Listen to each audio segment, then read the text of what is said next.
Good morning to all of you, and hello everyone, and welcome to this session. In this session, we will study about the one Newman architecture.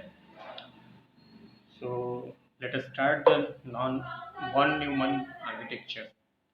Historically, there have been two types of computer, that is a fixed program computer and stored program computer. The example of fixed program computer is an calculator. Means here we can their function is very specific and they could not be programmed. That is a calculator. That means their function are fixed and we could not modify their function. We could not add the other function to the calculator. And second type of computer is a stored program computer, and these can be programmed to carry out many different tasks. Application are stored on them, hence the same. So there is a difference between the fixed program computer and the stored program computer. Uh, the stored program computer, which can be programmed to carry out many different tasks, or many different tasks and many different applications are stored on them.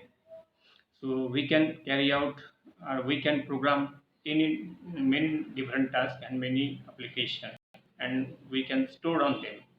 So that is a type of stored program computer, and the modern computer are based on the stored program concept introduced by the John 1 Newman.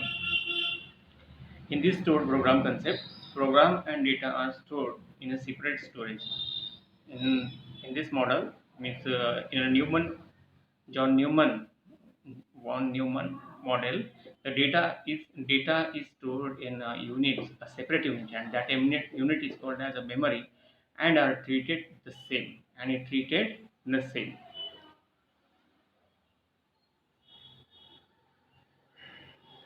The novel idea means that a computer built with the architecture would be much easier to reprogram, and the basic structure is like,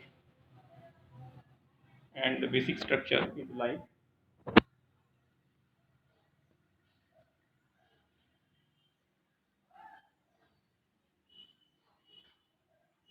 and the basic structure is like as the figure. So here the memory, three parts are there. Second part is the CPU, and third part is the input and output. This is a von Neumann basic structure of the computer. Again, the central processing unit is divided into two parts, that is a control unit and arithmetical logical unit. And yeah, in arithmetic logic unit, there is an accumulator. Accumulator perform the addition, subtraction, means arithmetic operation, and again it stored the result back to itself. That is the accumulator. Control unit control all type of data movement processor into the processor, and it direct all input output data flow. Memory, in a memory we fetch the instruction from memory to CPU, or to CPU to memory, and decode it, and again the result will be stored into the memory. So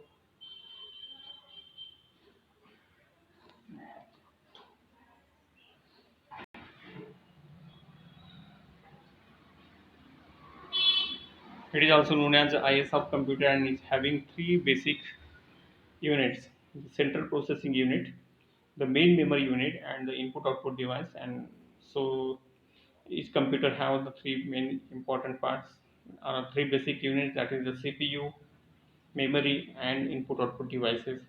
So let us consider the control unit.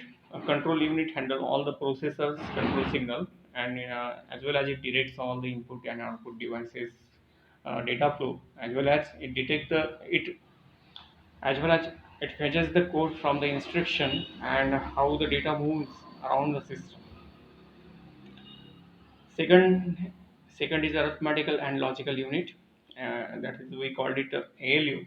And the arithmetical logical unit is the part of CPU, and that can handle all the calculation, and that can handle the all calculation That is example: addition, subtraction, comparison, multiplication.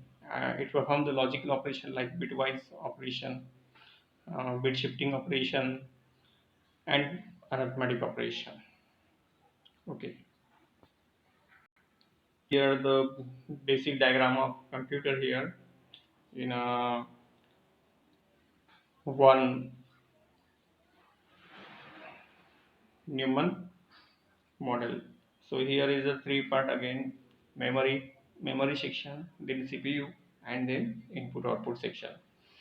So CPU section, there is an ALU, PC, and instruction register. ALU, arithmetical logical unit, program counter, and instruction register. And in last, accumulator and general purpose register.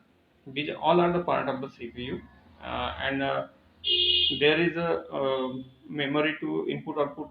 For the interaction between the memory to input output bus and CPU, we use here three buses, that is MAR, MDR, and CU.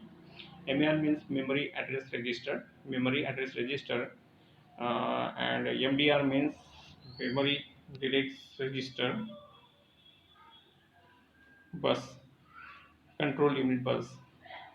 Okay, so here input output buses again, it provides the input output interface to the device, and so basic unit, this figure illustrate the basic CPU structure, as well as it illustrates the ALU. The main memory unit, that is the register main memory unit. First is the accumulator. It stores the result of calculation made by the ALU.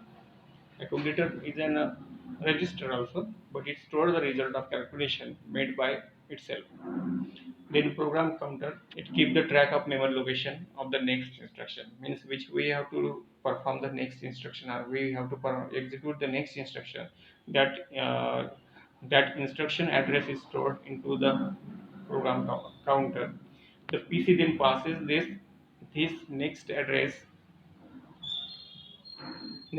to the memory address register, memory address register, that is a MOR. Then the program counter pass that address to the MAR, means memory address register, from program counter to MAR. Memory address register, it stores the memory location of instruction that need to be fetched from the memory or shared into the memory. Memory address register, it stores the memory location of instruction, and that need to be fetched from the memory or stored into the memory. And next, fourth register is a memory data register. It stores the instruction fetched from the memory or any data that is to be transferred to or stored in memory. Means it store the instruction fetched from the memory, and any data that can be transferred to or stored into the memory. Memory data, what is the function of memory data register? It stores the instruction memory fetched from the memory, or any data that is to be transferred on the memory. Now current instruction register, CIR, it stored the most recently fetched instruction. It stored the more recently fetched instruction while it is waiting to be coded and executed. While it is to be waiting to be coded or executed. Means it store the most recently, means it can store the current instruction which can be executed or which can be waiting coded. And then instruction buffer register, the instruction that is not to be executed immediately is placed in the instruction buffer. So the next section is the input output device. Programmer data is read into the memory from the input device or a secondary storage under the control of CPU input instruction. The programmer data is read into the main memory from the input device or a secondary storage under the control of central processing input instruction. The output device are used to be output the information from the computer. If some results are evaluated by the computer and is stored into the computer, then with the help of output device we can prevent we can